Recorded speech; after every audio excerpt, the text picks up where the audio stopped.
warahmatullahi wabarakatuh. Al-Fatihah. Amin.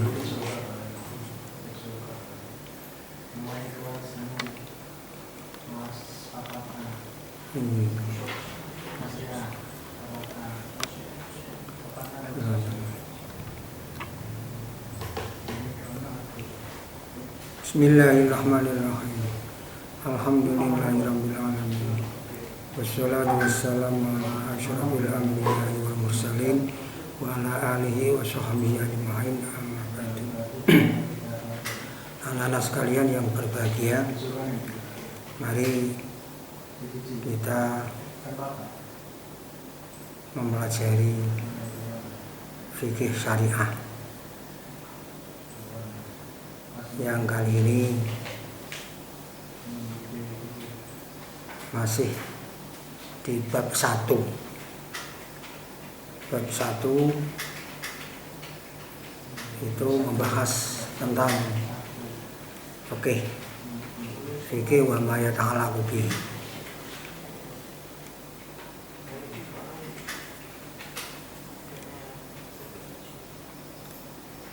Kalau kita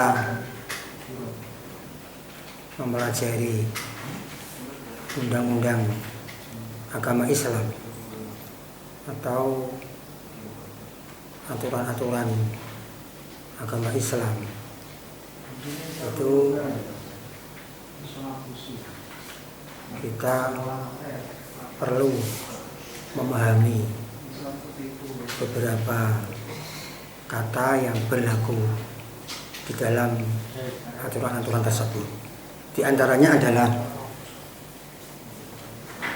yaitu abdi, dibaca din juga boleh, dinun juga boleh. Abdi menurut makna luar itu patok, ada makna lebih yaitu agama. Menurut arti syar'an itu hukum-hukum dan aturan-aturan Allah. Kemudian ada lagi kata syariah.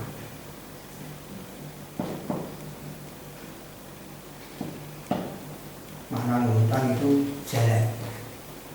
Menurut syar'an itu hukum-hukum dan aturan-aturan Allah. Hanya saja kalau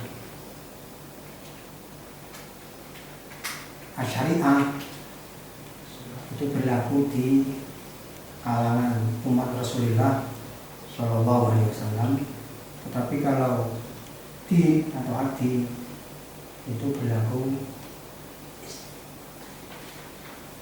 di kalangan umat-umat sebelum Rasulullah dan juga umat Rasulullah Shallallahu Alaihi Wasallam. Kemudian ada lagi kata al-fiqh atau fikih. Makna luhutan itu pemahaman yang mendalam. Menurut makna syar'an seperti tadi, hukum-hukum dan aturan-aturan Allah.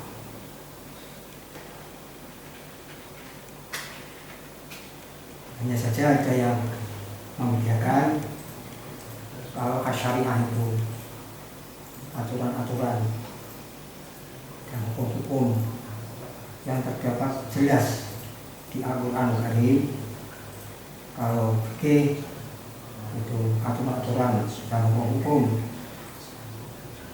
yang dari Al-Quran lewat pemahaman para ulama yang aristih. Maka pada akhirnya adin, syariah, itu karena hadis itu ada arti kesamaan, arti yang sama, kesamaan arti itu semuanya adalah hukum-hukum dan aturan-aturan Allah. Maka dalam pembahasan Ini diringkas, diambil salah satu yaitu syariah. Jadi kalau mengatakan syariah ya din, syariah ya syariah, syariah fikih. Nah, syariah ini hukum-hukum dan aturan-aturan Allah itu terdiri dari makmurat, barang-barang yang diperintah, kemudian manhiyat, barang-barang yang dilarang oleh Allah. Nah, makmurat itu sendiri ada yang wajibat, barang-barang yang wajib, ada yang mandubat, barang-barang yang sunnah. Manhiyat ada yang muharramat, barang yang diharamkan, dan ada makruhat, barang-barang yang dimakruhkan. Nah, apabila wajibat ini dilaksanakan dengan sungguh-sungguh, dilaksanakan dengan rajin dan sungguh-sungguh, maka dinamakan azimat. Azimat, arti azimat ya sejur, kang tetap ini. Itu mana lurusan. Tapi yang dimaksud adalah sungguh-sungguh, rajin dan sungguh-sungguh melaksanakan ada yang wajib. Juga rajin melaksanakan yang sunat-sunat, sudah juga dinamakan nama azimah. Jadi rajin melaksanakan wajibat, rajin melaksanakan wajibat, sungguh-sungguh melaksanakan wajibat, sungguh-sungguh melaksanakan wajibat. Ini namanya azimah. Nah, ternyata wajibat itu banyak sekali, wajibat juga banyak sekali. Orang tentu melaksanakan ibadah sekarang hari ini sesuai kemampuan, dan ternyata kemampuan orang juga beda-beda, tidak sama. Makanya para awliya dulu, para wali dulu, para masyayikh dulu itu setelah rajin melaksanakan hal yang wajib, kemudian memilih satu dua hal yang sunnah,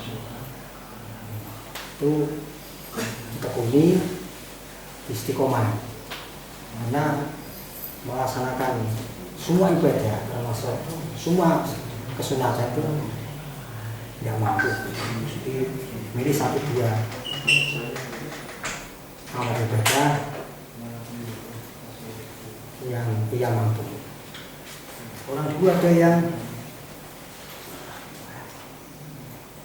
rajin melaksanakan mengajar, ada lagi yang rajin belajar, ada lagi yang rajin khidmat menolong orang lain, ada lagi yang rajin wiridan, memperbanyak sholat, memperbanyak zikir, baca tahlil, baca tasbih, dan lain-lain. Ada yang rajin berusaha, bekerja untuk memperbanyak sedekah. Ini juga hal yang baik sekali ini. Ini termasuk melaksanakan azimah. Ya, terus ringkasnya, ketika orang itu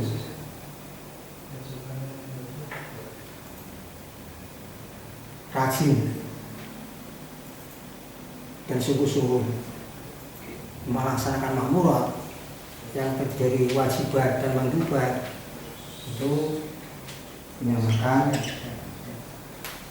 melaksanakan tariqah. Kalau mana hasilnya ya jalan, masalah jalan menuju akhirat. Nah, terus kita menginjak yang magia, benar-benar dilarang. Ini ada yang muharramah, ada yang makruhah. Nah, sudah semestinya yang muharramah dan makruhah itu ditinggal, semuanya harus ditinggal. Tetapi kalau ditambah dengan hati-hati, jangan sampai terjerumus ke muharramah dan makruhah, itu dinamakan ihtiyat. Ihtiyat, termasuk ihtiyat itu wirai. Yang populer bersoal. Jadi pada akhirnya lengkap orang yang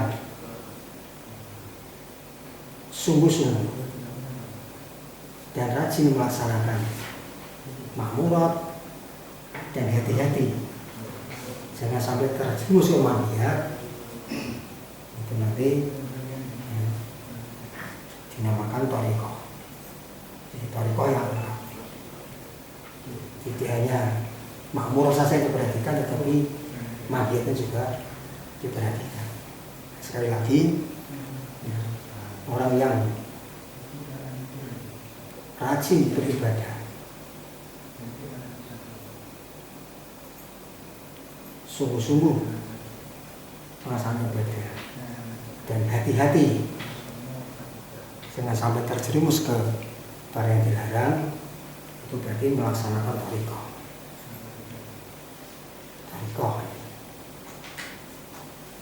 Kalau ditingkatkan lagi supaya lebih sempurna, itu harus melaksanakan haqiqah.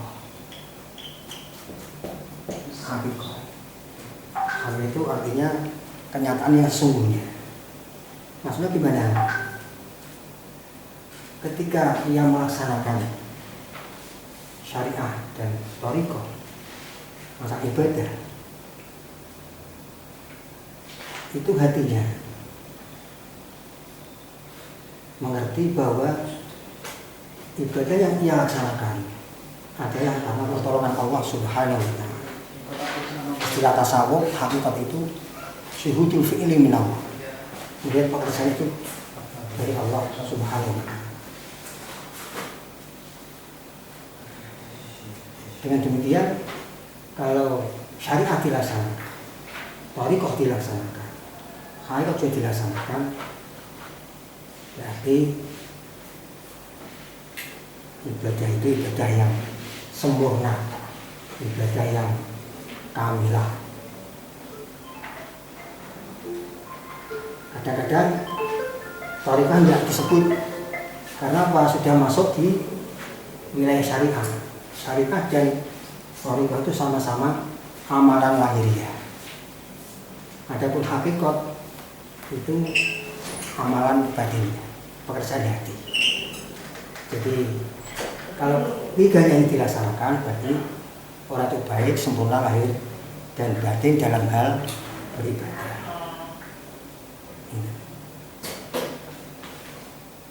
Nah, kalau ketiganya tidak dilaksanakan, dicomot syariah saja, kemudian hakikat tidak, sedangkan yang baru sudah masuk wilayah syariah.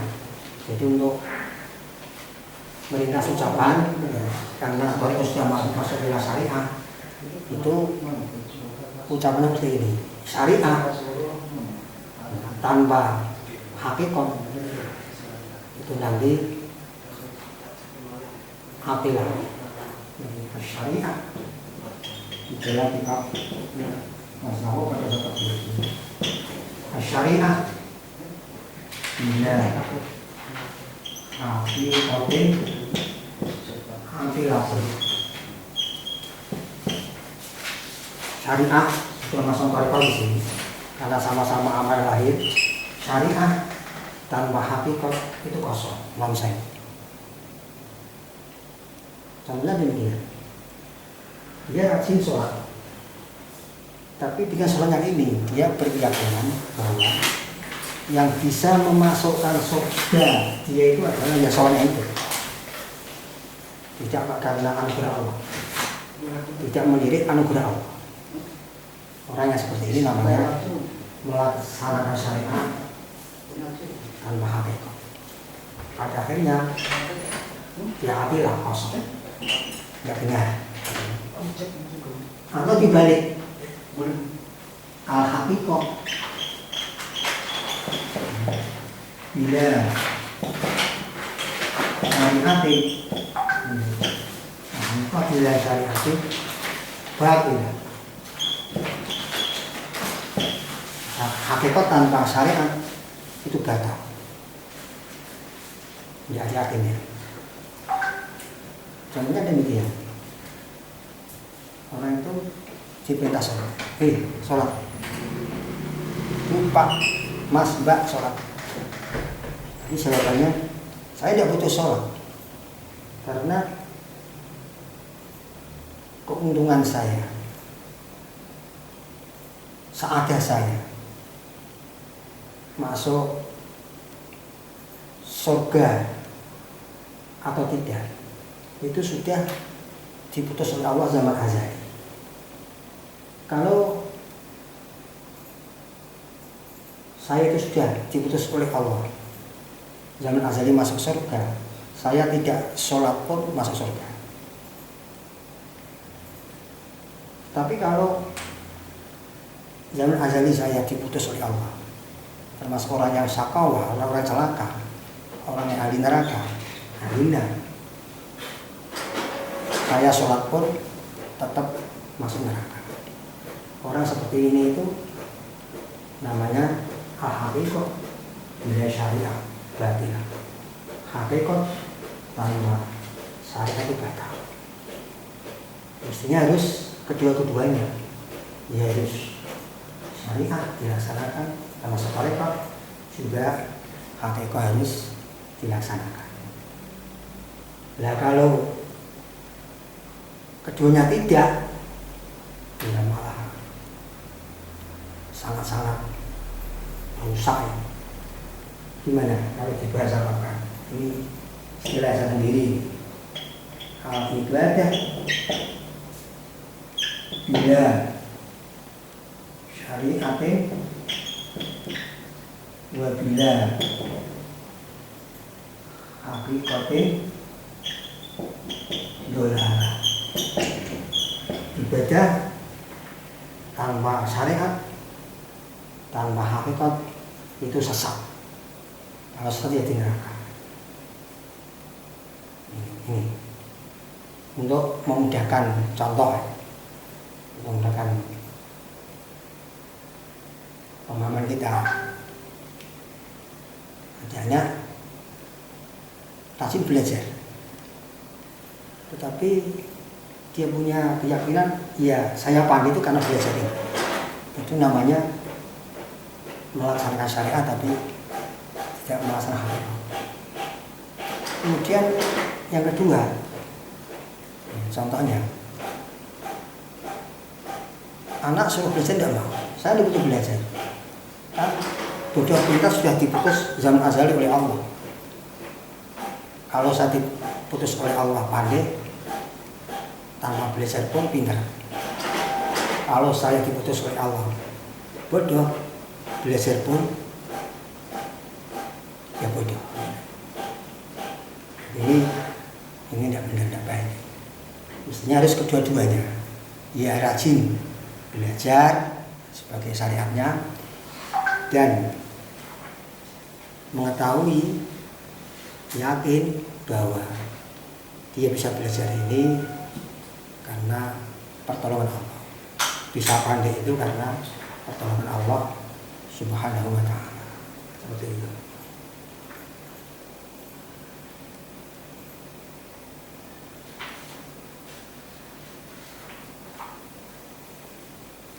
Nah, terus ada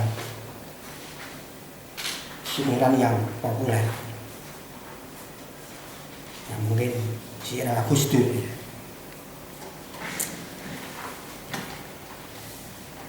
Itu kan demikian. Mungkin kamu sekarang sudah pernah mendengar dan orang sudah hafal. Tuh, para kondo pria wanita aja mengaji syariat bloko, guru pinter ndongeng nulis lan maca, tembing gurite bakal sengsara, tembing gurine bakal sengsara. Kata Gus Dur,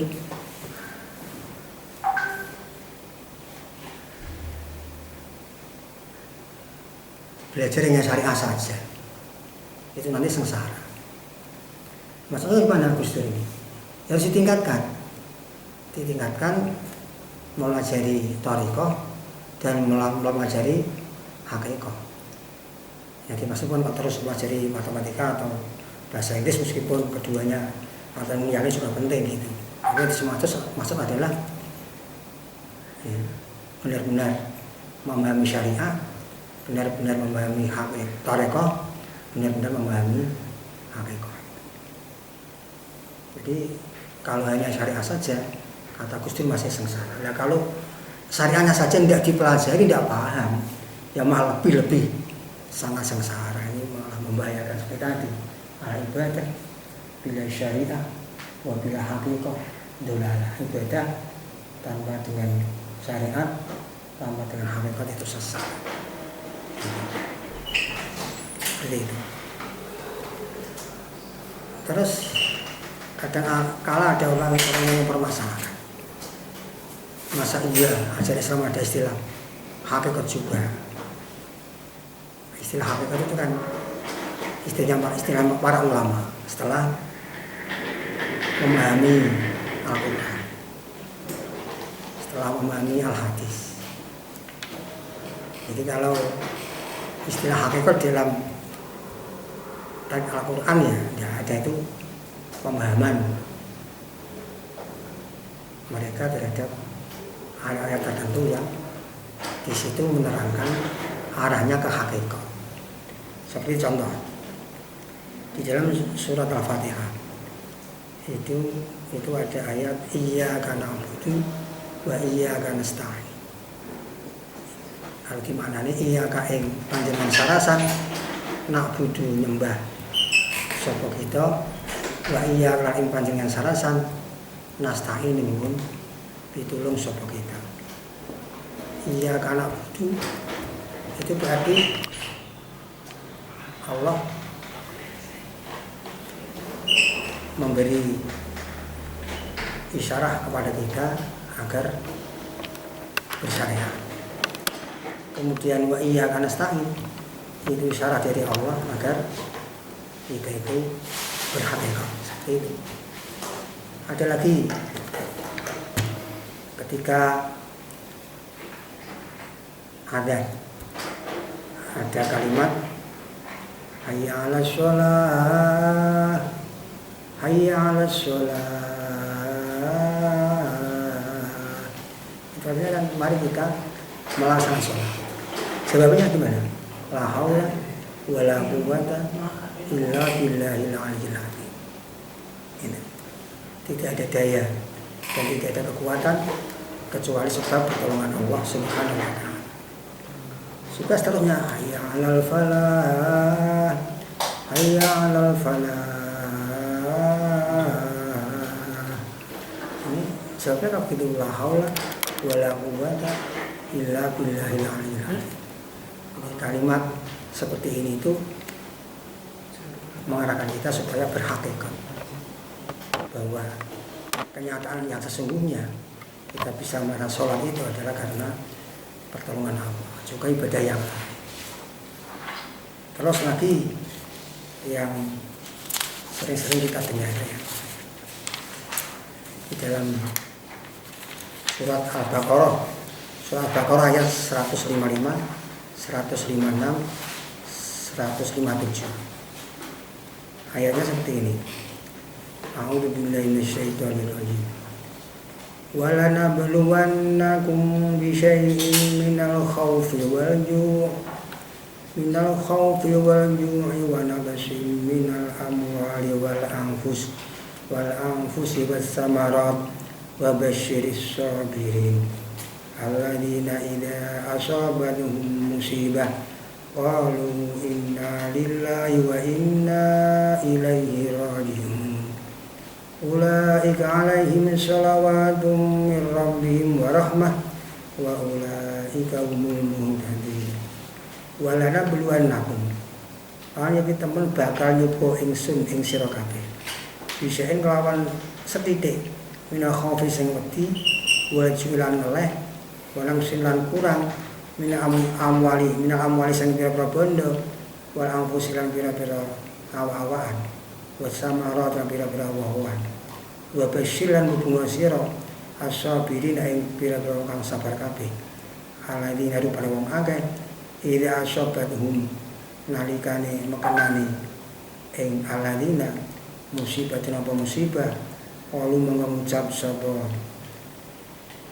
alladzina inna lillahi ucapan inna lillah inna satamne kita lillahi tetep kekagungane Allah wa inna la satamne kita ilai maring Allah rasiun iku wong kang padha bali kabeh ulai kau temengkono alladzina alaihim iku tetep ing atase ulaika sholawatun tawi pira-pira ampunan nirabi saking pangerane ulaika wa rahmatun kawalasan wa ulaika temengkono alladzina hum ya ulaika al-muhtadun iku kang ora pituduh kabeh terjemahnya kurang lebih dan kami pasti akan menguji kamu dengan sedikit ketakutan, kelaparan, kekurangan harta, jiwa, dan buah-buahan. Dan berilah kabar gembira kepada orang-orang yang sabar, yaitu orang-orang yang apabila tertimpa musibah, maka mereka mengucapkan inna lillahi wa inna ilaihi raji'un. Sesungguhnya kami itu milik Allah. Dan sesungguhnya kami itu kembali kepada Allah. Mereka itu adalah orang yang mendapatkan ampunan dan rahmat dari Tuhan mereka. Mereka itu adalah orang-orang yang mendapatkan petunjuk. Yang kita garis bawahi adalah inna lillahi wa inna ilaihi raji'un. Itu berarti kita harus berhakikat, yakni mengembalikan sesuatu itu kepada Allah Subhanahu wa ta'ala. Sesungguhnya kita itu milik Allah, kita tidak bisa apa-apa, semuanya adalah yang ngatur Allah Subhanahu wa ta'ala. Jadi istilah hakikat itu memang pemahaman dari ulama memahami ayat-ayat Allah yang terdapat di dalam Al-Quran, juga yang terdapat pada Al-Hadis. Itu jelas ya. Jadi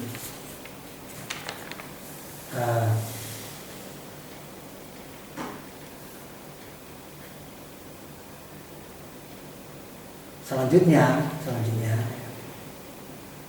apabila orang itu pada akhirnya mampu melaksanakan syariah, mampu melaksanakan tariqah, mampu melaksanakan haqiqah, itu namanya orang yang bisa beribadah dikasih ibadah kamilah. Ibadah itu kan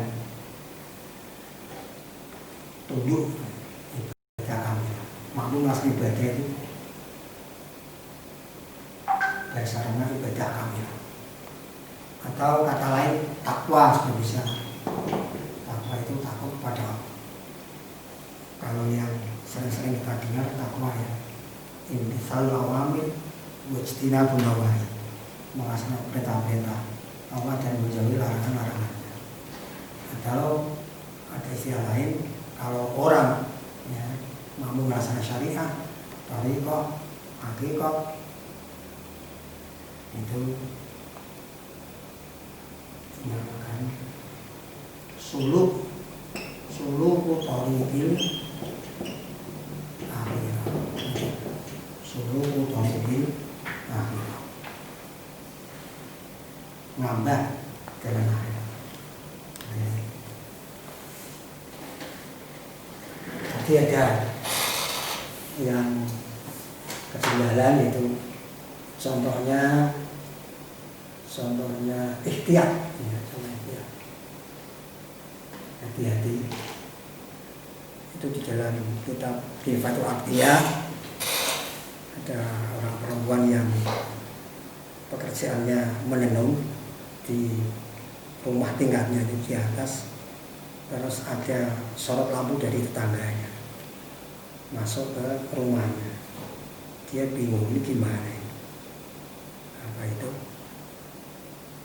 boleh tidak halal tidak sorotnya tetangga masuk di sini, saya gunakan untuk menenun atau menjahit pakaian. Kemudian dia tanya kepada Imam Ahmad bin Hambal, gimana ini? Ada sorot tetangga masuk ke rumah saya, bisa untuk saya bekerja enggak ya? Imam Ahmad terkejut heran, hebat, sungguh hebat orang perempuan ini.